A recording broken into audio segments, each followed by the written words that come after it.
जय हिंद, जय भारत दोस्तों। मैं पुष्पेंद्र गौड़ पुनः आप सभी का स्वागत करता हूं मेरी चैनल गणित की चौपाल पर। दोस्तों, इसके पहले हमने प्रश्नावली 6.5 का पहला और दूसरा सवाल को हल कर लिया था। मेरे पुराने वीडियो को देखने के लिए आप मेरे चैनल को सब्सक्राइब जरूर कर लीजिए ताकि आपको सारे पुराने वीडियो और आगे आने वाले वीडियो सीधे प्राप्त होते रहेंगे।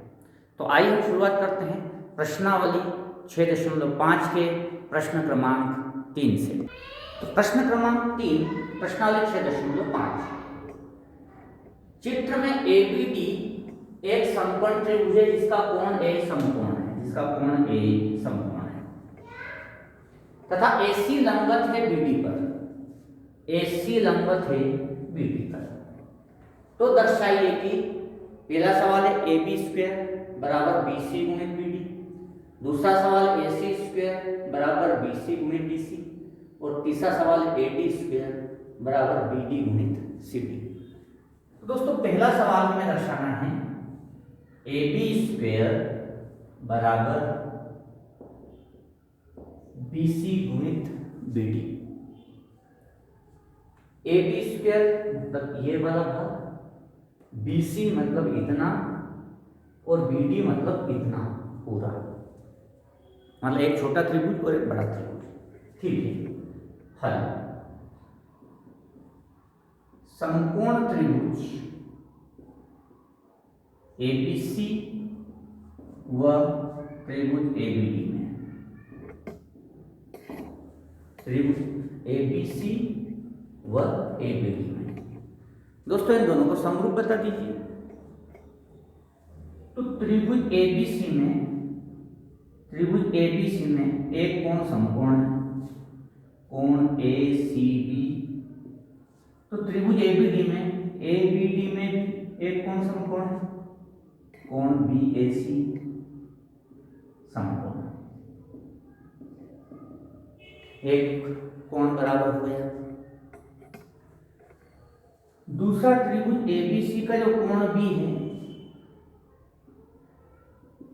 वही त्रिभुज एबीडी में भी आता है, कोण बी उभयनिष्ठ कोण।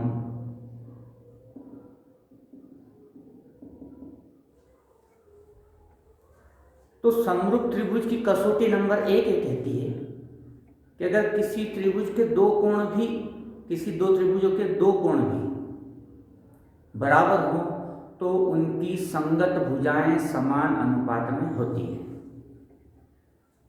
तो अब इन दोनों त्रिभुज के दो कोण बराबर हो गए, तीसरा कोण त्रिभुज के तीनों कोण से अपने आप बराबर होता है। तो ऐसी अवस्था में उन दोनों त्रिभुज की संगत भुजाएं समान अनुपात में होती है। ठीक है, तो त्रिभुज एबीसी में मैंने समकोण के सामने वाली भुजा एबी, तो एबीडी में भी समकोण के सामने वाली भुजा लेनी पड़ेगी तभी वो संगत कहलाएगी। तो एबीडी में ये वाला कोण है, इसके सामने वाली भुजा है बीडी, तो एबी की संगत भुजा इस प्रकार से हुई। फिर त्रिभुज एबीसी में आए तो मैंने समकोण और उभयनिष्ठ कोण को मिलाने वाली भुजा को लिया, वो आ गई बीसी। इसी प्रकार का चयन मुझे बड़े त्रिभुज एबीडी में करना होगा। एबीडी में समकोण और उभयनिष्ठ कोण को मिलाने वाली भुजा एबी, तो इस प्रकार से बीसी की संगत एबी होगी। कैंची गुणा क्या, एबी का एबी में एबी स्क्वायर, और बीडी का बीसी में तो बीसी गुणित बीडी। तो ये आपका पहला सवाल हल हो जाता है। दोस्तों, जो सेकंड नंबर का सवाल है वो ठीक उसी प्रकार का है जो हमने प्रश्न क्रमांक 1 हल किया था, और प्रश्न क्रमांक 3 इसी प्रकार का है। अभी हमने इस त्रिभुज का चयन बड़े त्रिभुज के साथ किया था। अब आप इस वाले त्रिभुज का बड़े त्रिभुज के साथ लें, उन्हें समरूप बताएं, भुजा संगत भुजा का अनुपात में लिखें, कैंची गुणा करें, तो आपका तीसरा सवाल भी हल हो जाएगा। तो इस प्रकार से आप तीनों सवालों को हल कर सकते हैं। अगला प्रश्न है हमारा प्रश्न क्रमांक 4। एबीसी एक समद्विबाहु त्रिभुज है जिसका कोण सी समकोण है। यह हमारा एबीसी एक समद्विबाहु त्रिभुज है जिसका कोण सी समकोण है। अब एबीसी अगर समद्विबाहु त्रिभुज है तो कौन सी दो भुजाएं बराबर है इसमें नहीं कहा गया है। तो क्या AB किसी एक भुजा के बराबर हो सकती है? तो इसलिए नहीं हो सकती क्योंकि समकोण त्रिभुज में जो कर्ण है वो सबसे बड़ी भुजा है, इसलिए ये और किसी के बराबर नहीं हो सकती। तो फिर बची हुई दो भुजाओं को ही आपस में बराबर होना होगा, अर्थात AB बराबर AC। तो आपको सिद्ध करना है कि AB की घात 2 बराबर 2AC की घात 2 है। ठीक है, तो हल समकोण त्रिभुज ABC में कोण C समकोण है तथा AC बराबर BC।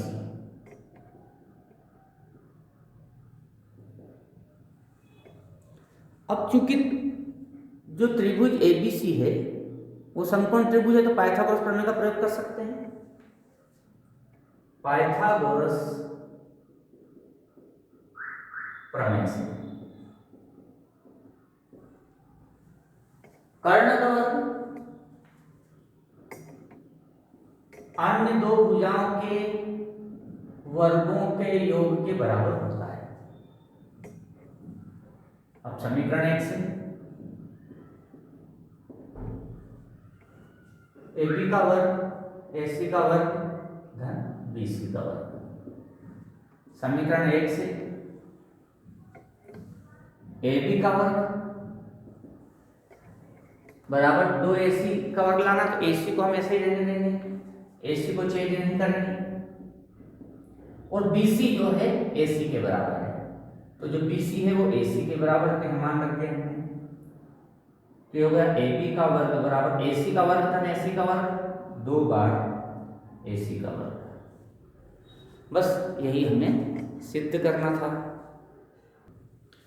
अगला प्रश्न है हमारा प्रश्न नंबर 5। ABC एक समद्विबाहु त्रिभुज है जिसमें AC बराबर BC है, और यदि AB की घात 2 बराबर 2AC स्क्वायर है तो सिद्ध कीजिए कि ABC एक समकोण त्रिभुज है।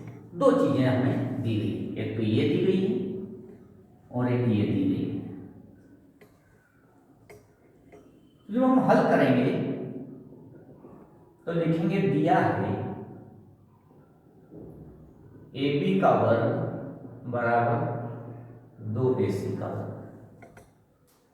अब मैं इसको लिख सकता हूं AB का वर्ग बराबर AC का वर्ग धन AC का वर्ग।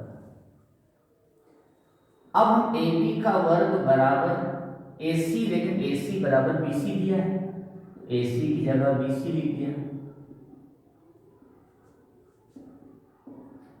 दिया है AC बराबर BC। अब आप देखें कि एक त्रिभुज ABC में जो AB का वर्ग है वो अन्य दो भुजाओं के वर्गों के योग के बराबर बन रहा है। तो एक भुजा का वर्ग अन्य दो भुजाओं के वर्गों के योग के बराबर बन रहा है, और ऐसा कब होता है तब त्रिभुज समकोण होता है। अतः किसके नियम से? पाइथागोरस प्रमेय के विलोम से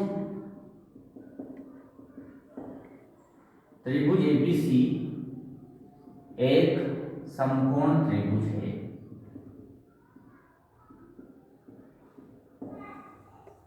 इस प्रकार से हम इसको सिद्ध कर सकते हैं। अगला प्रश्न है आपका प्रश्न नंबर 6।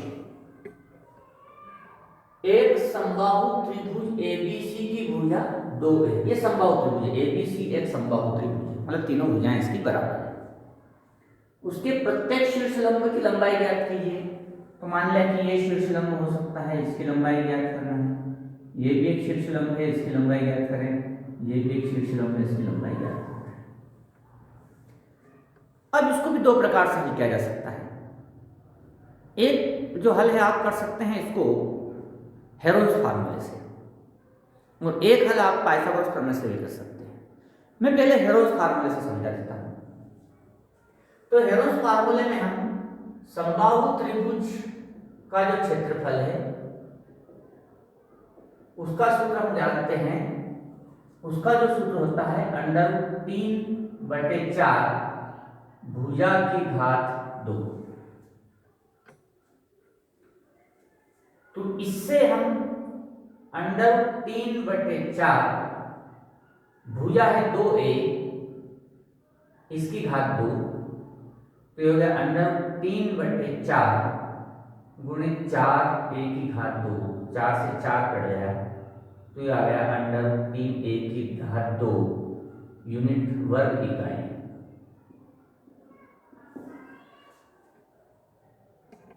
ये आ गया समबाहु त्रिभुज का क्षेत्रफल।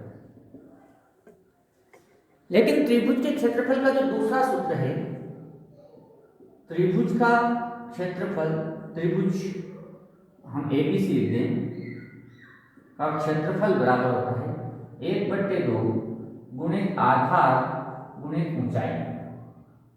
ऊंचाई शीर्ष लंब होती है।